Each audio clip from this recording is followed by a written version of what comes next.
Hello, Phil here from Wings of Pegasus, and welcome to another analysis video. On the agenda tonight we have John Harford, and John's going to be introduced by Glen Campbell, and Glen gives us some interesting facts at the beginning of this video as well. This is from 1988, and John's going to be performing his track Gentle on My Mind, that of course Glen Campbell covered later on. But let's have a little look at these guys up on screen and see how they get on. Ladies and gentlemen, I worked with this man a long time, and like I said, if it wasn't for Gentle on My Mind, I wouldn't be sitting here hosting this show, because a lot of people don't know, but Gentle on My Mind is the second most played song on radio of all time in the world. And I think it deserves it. Here's John Harford. Thank you very much.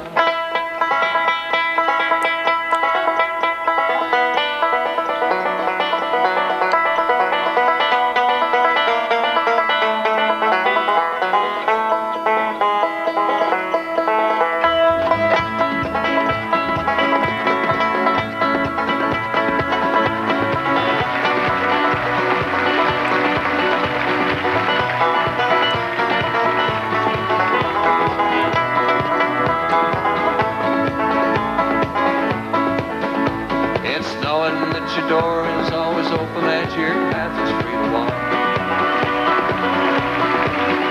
That makes me tend to leave my sleeping bag rolled up and stashed behind your couch. And it's knowing I'm not shackled by forgotten words and bombs and the ink stains that have dried along some line. That keeps you in the back roads by the rivers of my memory, keeps you ever gentle on my mind. It's not clinging to the rocks and ivy planted on their columns now that binds me, or something that somebody said because they thought they could together walking. It's just knowing that the world will not be cursing or forgiving when I walk along some railroad track and find that you're waving from the back roads by the rivers of my memory, for hours you're just gentle on my mind. I'm just going to jump in here. I always say on the videos that I do when I analyze guitarists that playing guitar, in this case playing banjo, and singing at the same time always doubles the difficulty, whereas John's just totally thrown that out the window by not only singing, playing, but also doing that tap with his feet, almost like a tap dance with his feet at the same time in order to keep that rhythm going. When do you ever go to a gig and see a performer where the crew have got to mic up his feet? It's one of these videos. I had to do this one. I know that I've done a John Harford one before and a Glen Campbell, and both of them together, but this is one of those videos that I just had to throw in there to show you what John's got in the locker in terms of live performance. I mentioned this in the other video where the vocal drops out. There's always something that comes in and takes its place. There's something that now sits as a main melodic focal point. And at the beginning there we had a really good angle of John's right hand, just showing that he's got those metal finger picks on, which you just attach to your fingers. Some players do grow out their nails in order to play banjo or play fingerstyle on guitar. What you'll find is that a lot of these techniques are going to cross over from banjo to guitar. It's just a stringed instrument, so once you've worked on the technique on one instrument, it will cross over. And interestingly here you can see that John's resting that upper portion of the right forearm just on the bottom of the banjo there, so he's got a little bit of an anchor point, which will make that picking a little bit more accurate, a little bit easier in terms of navigating. Of course, John's an absolute professional. He's absolutely got that technique down, and also he really does mix up the order, the sequences of this banjo picking. Sometimes players fall into that trap of always having a similar sequence or the same sequence for the whole 3 or 4 minutes, even if there's a solo in their playing. But John totally mixes it up all the time, and he's just got that ability to go from sequence to sequence with that right hand seamlessly. But listen to that arrangement in the background. I know it's really tempting here to listen to John because his playing is so on it, and the fact that he's tapping his feet to keep the rhythm as well, and he's got that really cool easy vocal. But the arrangement behind it, we've got that really cool lap steel guitar going on all the time. And just those lines, they just glide in and out just because of the nature of that slide. And it's classic in country music and in country compositions to have that lap steel guitar going all the way through it. And interestingly, I had somebody who commented yesterday on a different video, but they said how much of the dynamics is the guy at the mixing desk actually boosting volumes and cutting volumes, and how much is it the musicians on stage? And to answer that, it's so much the musicians on stage. You might have a guy at the mixing desk who's going to be boosting volumes for lead sections, where you might have a lead guitar that comes in and he'll boost that channel.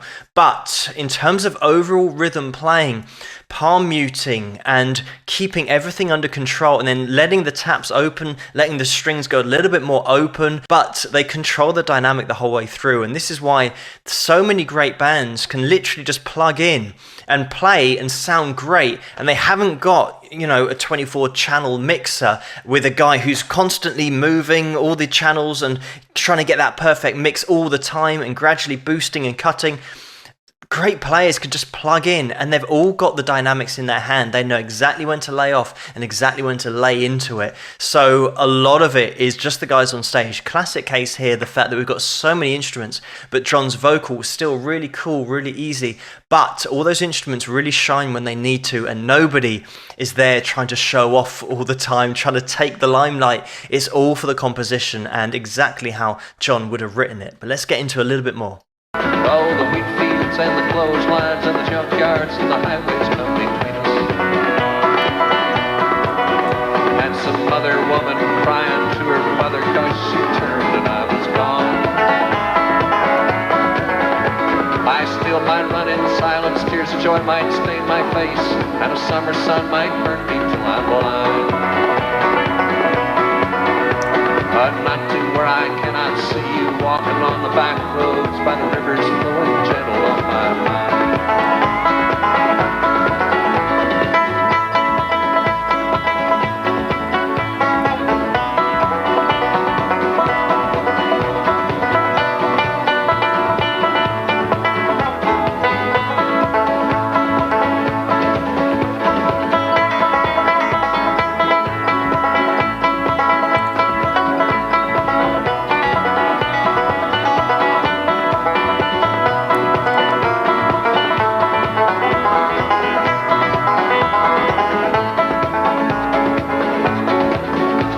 Just going to quickly stop at that. I love it how John's feet are just going all the time. But that was the case in point, the solo, the fact that it's not loads and loads of single notes, but he's playing those melody lines with that rhythm by changing up the sequences with that right hand. He makes it even more interesting because he can do that. He doesn't always rely on one pattern or a few patterns. He can totally mix it up all the time, which makes that whole little solo section just really interesting and stand out because it's different to the rest of the playing.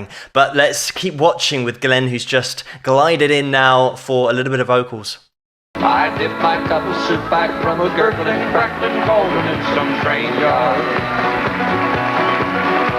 My beard roughened in coal pile and a dirty hat pulled low across my face.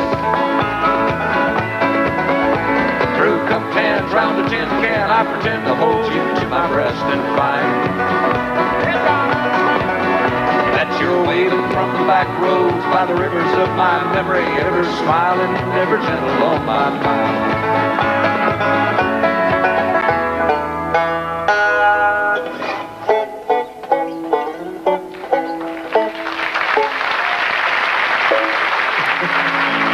John Harford, ladies and gentlemen. Ain't he wonderful? God love you. And there we go. What a fantastic performance that was. Love it when Glen comes in at the end. And Glen, such a legend in his own right, but the fact that he knows that he owes so much to John Harford for this track, like he said, second most played track back in 1988 at the time on radio. And Glen's just such a talent in his own right. He didn't make it just because of John Harford's track. It was such a great track, of course, but Glen was massively talented in his own right. Part of the Wrecking Crew crew. I mentioned this in my other video. Just a great session guy and did everything by ear. That's the amazing thing, that he was playing at such a high level and playing with other musicians who did read and write music, but he would just pick it up by ear instantly and be able to add so much to so many tracks back in the day, massive tracks that were really big hits. So Glen, what an amazing talent he was. But John Harford, a real great combination here of a great writer, great musician, one-man band, combining with Glen Campbell, fantastic singer and overall musician as well. And they just came together to make one of these massive hits called Gentle on My Mind. So I had to feature this video just because of John's footwork. It's one of those things you don't see all the time. Actually, you see it rarely. Just people sing and play. On acoustic guitar, you do sometimes see people striking the guitar on the body, getting percussive sounds with their fingernails as well, using the base of the palm to get a bit of a thud sound going on, but it is rare to see somebody putting their feet into the composition and keeping it so accurate as well. Just really great tap dancing at the same time as playing and singing. So he's got three things going on here at once, which I guess makes it 3 times as difficult. Just singing and playing is impressive enough. But what a great track this is by John Harford, then later covered by Glen Campbell. Thanks so much for suggesting this video for me to take a look at. Keep those suggestions coming in the comments below. Let me know what you guys think, and if you like this video, please give it a thumbs up and subscribe, and I'll see you guys at the next one.